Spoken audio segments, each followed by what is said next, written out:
मैं मुसलमान हूँ और मैं इस मन से कह रहा हूँ, अगर इन मनोवादी का वकाल है, अखंड भारत बना के दिखाए।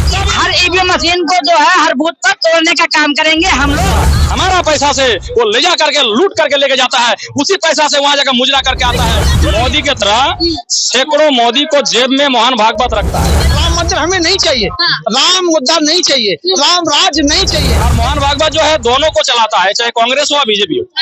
ये दोनों का जो है गॉडफादर है। और हम लोग ईवीएम मशीन को चोर मानते हैं।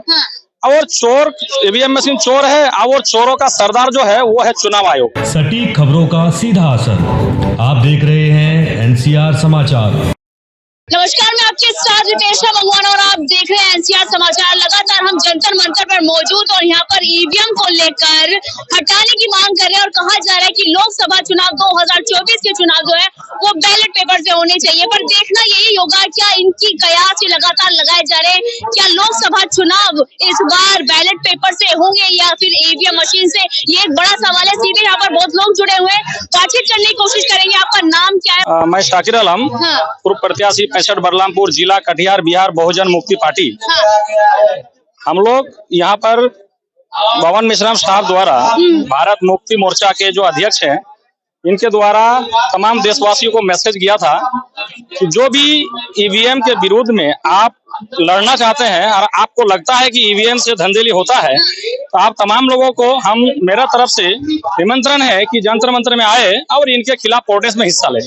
तो हम लोग उनको समर्थन देते हुए, मिश्राम साहब को समर्थन देते हुए इस जमीन पर हम लोग जंतर मंतर पे पहुंचाऊं। तो क्या लग रहा है, ईवीएम एक मुद्दा है? क्योंकि कहा जा रहा है कि सत्ता पक्ष ईवीएम कोई मुद्दा ही नहीं है। जी, जो चोर कभी नहीं कहेगा कि हम चोर हैं, और हम लोग ईवीएम मशीन को चोर मानते हैं।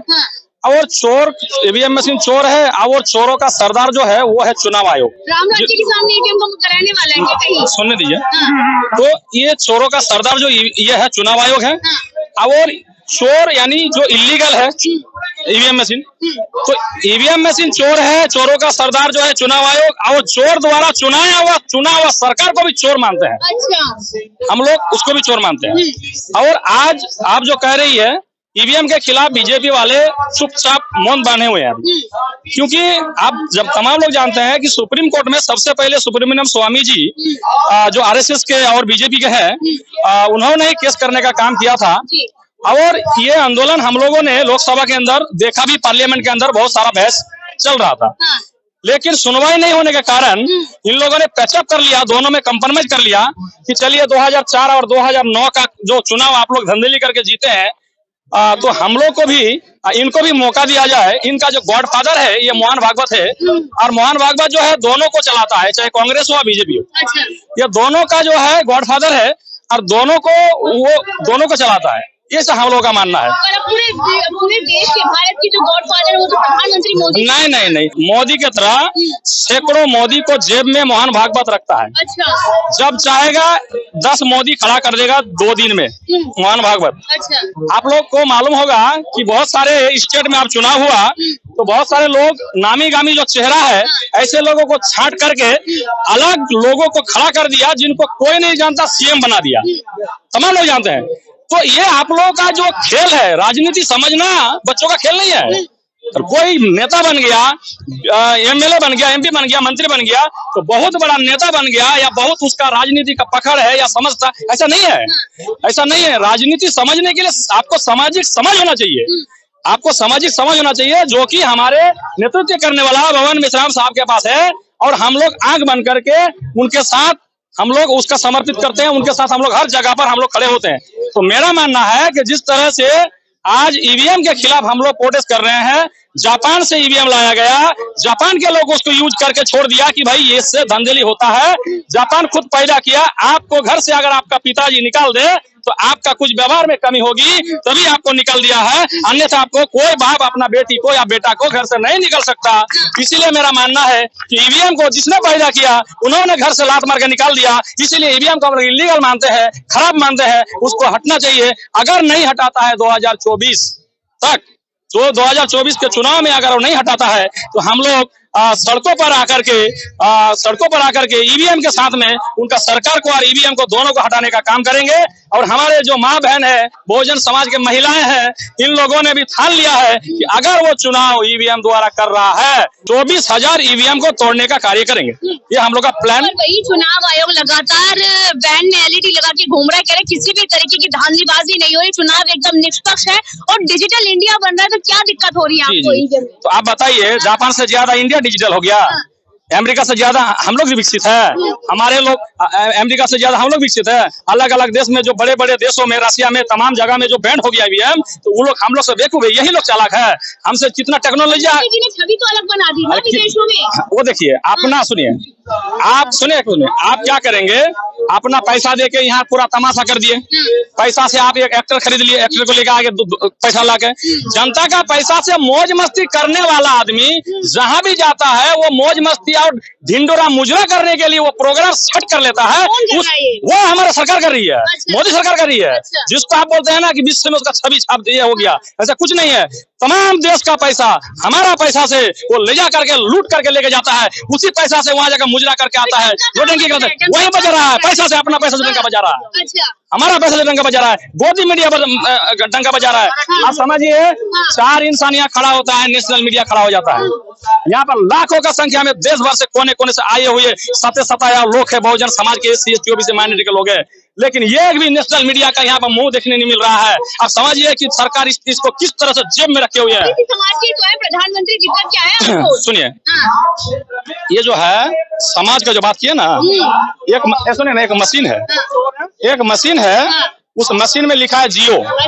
जियो से तो मुंह खाना खा रहा है, तो आप जब खाना डालिएगा तो आपको लगता है जियो खा रहा है, लेकिन उसका जो नीचे जो उसका जो मुखड़ा है वो लगा है ओबीसी का, और अंदर जो जा रहा है वो मनोवादियों का लगा हुआ है, पेट मनोवादी भर रहा है, नहीं उसको गुलाम बना के रखे हुए हैं। हम तो बोल रहे हैं कि मोहन भागवत सैकड़ों मोदी पैदा करने का क्षमता रखता है, तो आप उसी बात से अंदाजा लगा लीजिए कि मोदी को हम लोग कुछ नहीं मानते हैं। अभी जो भी देश में हो रहा है, RSS द्वारा हो रहा है, जो भी देश में किया जा रहा है, मोहन भागवत द्वारा किया जा रहा है, जो भी हमारे माँ बहन समाज के माँ बहनों के साथ अत्याचार हो रहा है, इस ये मनोवादी सिस्टम से जो चल रहा है सरकार, इसके द्वारा हो रहा है, जो भी हमारे समाज में आपका मणिपुर में हुआ, हमारे बहनों का साथ जो अन्याय हुआ, ये मनोवादी सिस्टम के अनुसार हो रहा है। तो हम लोग का मानना है इन लोगों को हमारे से कोई हमदर्दी नहीं है, हम लोगों का वोट का जरूरत नहीं है। फिर संसद ने 56 इंच का सीना ठोकर यूँ कहते हैं कि 140 करोड़ जनसंख्या मेरे साथ है, मुझे 56 इंच का सीना है तो अपने लिए है, जनता के लिए नहीं है, गरीब जनता के लिए नहीं। क्या गरीब जनता के लिए रोजगार मुहैया कराया है उन्होंने? मुद्दा क्यों नहीं है? मुद्दा होना चाहिए ना। आप लोग जो युवा है 20 साल से लेकर 40 साल तक होगा, जो निकल चुकी है, उन्हें रोजगार नहीं मिल रहा है, ये मुद्दा नहीं है क्या? क्या केवल मंदिर ही बनाना मुद्दा है? केवल ईवीएम को चलाना ही उनका एक कार्य है और कुछ नहीं? अभी राम राज सबके लिए नहीं, राम राज उस समय पढ़ाई नहीं थी, पिछड़ों को शिक्षा नहीं दी जाती थी, केवल पंडित वर्ग को और उनको हाई कास्ट को शिक्षा होती थी। राम मंदिर हमें नहीं चाहिए, राम मुद्दा नहीं चाहिए, राम राज नहीं चाहिए। बाबा साहब डॉक्टर BR अम्बेडकर की संविधान चाहिए, उसके अनुसार जो लिखा हुआ है वो सब चाहिए। सुनिए, अगर संवैधानिक तरीके से देश चलता तो देश के अंदर कोई भी कोना नहीं है ऐसा जो 24 घंटा हमारे माँ बहन को न्यूट करके घुमाया जाए और वहां तक कानून ना पहुंच सके, ऐसा कोई जगह देश में नहीं है। तो इससे पता चलता है कि संवैधानिक जगह पर बैठ करके मनोवादी सिस्टम को फॉलो करने वाले लोग वो चुपचाप मौन करके बैठे हुए हैं, और हमारे समाज के बहन बेटियों के साथ जो अत्याचार हो रहा है ये तमाशा देखने का काम करता है। एक और 18 घंटे मोदी जी काम कर रहे हैं देश के लिए और आप बड़े बड़े आरोप लगा रहे हैं। सुनिए, वो 24 घंटे नहीं कर रहे हैं, हम 24 घंटे काम कर रहे हैं ना, तो और भुखमरी में देश चला जाएगा, और भुखमरी में चला जाएगा। वो 18 घंटे काम करते हैं ना। अभी 5 किलो राशन के लिए आप जीते हैं क्या? मैं उनकी सैलरियाँ जो पत्रकार हैं, बड़ी बड़ी नेशनल है, उनकी 10-10 लाख रुपए तनख्वाह है और 5 किलो नाच पे ही केवल वोट देते रहे, उनका यही अधिकार है। और दुगनी बिल्कुल नहीं, किसकी किसान मर रहे हैं, किसान मर रहे हैं, गन्ना का मूल्य नहीं बढ़ाया जा रहा, किसानों का 1 साल तक आंदोलन चला, उसमें 2 से आदमी मरे, उनका कोई न्याय मिला? कहाँ चल रहा है? वापस ले लिया, लेकिन उसको क्या सजा दी गई? क्या उनकी बात मानी गई?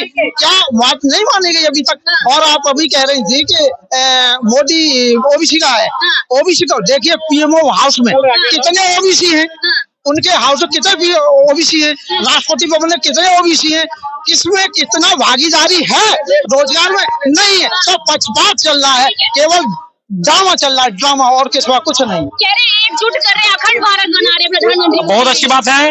अगर दम है, मैं इस मंच से कह रहा हूँ, मैं मुसलमान हूँ और मैं इस मंच से कह रहा हूँ, अगर इन मनोवादी का वकाल है, अखंड भारत बना के दिखाए, तब इन लोगों को पता चलेगा पोंगे लोगों को क्या हाल होने वाले देश में। हाँ, अरे आप वकालत बनाए, अखंड भारत बना के दिखा, अखंड भारत बना के दिखाए, हम चाहते हैं वो बना, वो वकालत रहे तो बना के दिखाइए।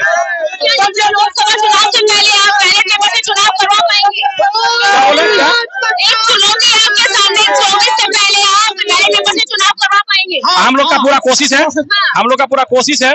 अगर वो मनमानी करे तो हम लोग ईवीएम को तोड़ने का काम करेंगे, ये पक्का है। उसके बाद में हम लोग रोड पे उतर करके ईवीएम के साथ में सरकार को भी उखाड़ के फेंकने का काम करेंगे। हाँ, तोड़ेंगे। हम लोग का मिश्रा साहब द्वारा घमंड है ना, मोदी सरकार को ये घमंड है कि उनका डंका बज रहा है, तो एक बार ईवीएम के खिलाफ उस पे आके इलेक्शन लड़े ना, बैलेट पेपर पे इलेक्शन लड़े, या अपनी सिक्योरिटी को छोड़ के उनके जितने भी बंदे हैं, आरएसएस के, बीजेपी के जितने भी बंदे हैं, अपनी सिक्योरिटी को छोड़ के चौराहे पे आके किसी से बात करके देखे तो उनको पब्लिक बताएगी, उनका डंका कितना बज रहा है। वही पब्लिक कह रही है कि जो राम को लाए वही सत्ता में आए। अरे राम को वो अपने पास रखें, उनके पूजनीय हो सकते हैं, उनको पूजने से हमको क्या मिलेगा? हमारा घर चलेगा, हमारे बच्चों को नौकरी मिलेगी। इतने आत्महत्या कर रहे हैं, कहाँ पे दे दी, कहाँ पे दे? आप कह रहे हैं 5 किलो राशन दे रहे हैं, हम कह रहे हैं आप लेकर आइए, स्टाम्प मैं लिख के दे रहा हूँ, खुल्ला लिख के दे रहा हूँ। मुझको पूरी बात सुन लीजिए, मुझको 5 किलो राशन नहीं चाहिए, मुझको गैस उज्ज्वला सिलेंडर नहीं चाहिए, मुझको 15 से 20 हजार रुपए मैक्सिमम जीवन यापन करने के लिए एक नौकरी चाहिए मुझे। चुनाव से पहले आप सभी लोग क्या करने वाले हैं? अब वो चुनाव से पहले हम उनको अपनी मांग कर रहे हैं सरकार से, अगर नहीं मांगती है तो हम ईवीएम मशीन तोड़ेंगे। और उसके आज ट्रेलर था, फिल्म अभी बाकी है, आज ट्रेलर था, अभी फिल्म बाकी है। अरे मेरी बात तो सुनो, जनता की बार हर बूथ पर फिल्म दिखाएंगे बीजेपी सरकार को। क्या करने वाले भाजपा के लिए? भाजपा के लिए जो करने वाले हैं कि हर ईवीएम मशीन को जो है हर बूथ पर तोड़ने का काम करेंगे हम लोग। आप कह रही है कांग्रेस, आप कह रही कांग्रेस बीजेपी को है, तो सुप्रीम राष्ट्रपति पी चिदम्बरम को भारत रत्न कौन दिया? कांग्रेस ने दिया कि बीजेपी ने दिया? उनको भारत रत्न बीजेपी ने दिया। क्यों दिया? क्योंकि आरएसएस की सभा में हो गए, उन्होंने कहा भारत में। आखिरी बात बोल देता हूँ, अब क्यों इस प्रोग्राम हम लोग का खत्म होने चला। भारत मुक्ति मोर्चा, वाम से इनके जितने भी लोग हैं देश के कोने कोने में, लगभग 7 करोड़ लोग हैं। ईवीएम हटाओ, बैन करो, इस पर मांग करने के लिए कि लोकतंत्र कहीं ना कहीं भाजपा के शासन ने खतरे में। पर देखना ये होगा, इन्होंने आज कहा कि ये आज हम ट्रेलर दिखाने आए थे और फिल्म अभी बाकी। लोकसभा चुनाव से पहले अगर बैलेट पेपर से चुनाव नहीं हुआ तो ये ईवीएम मशीन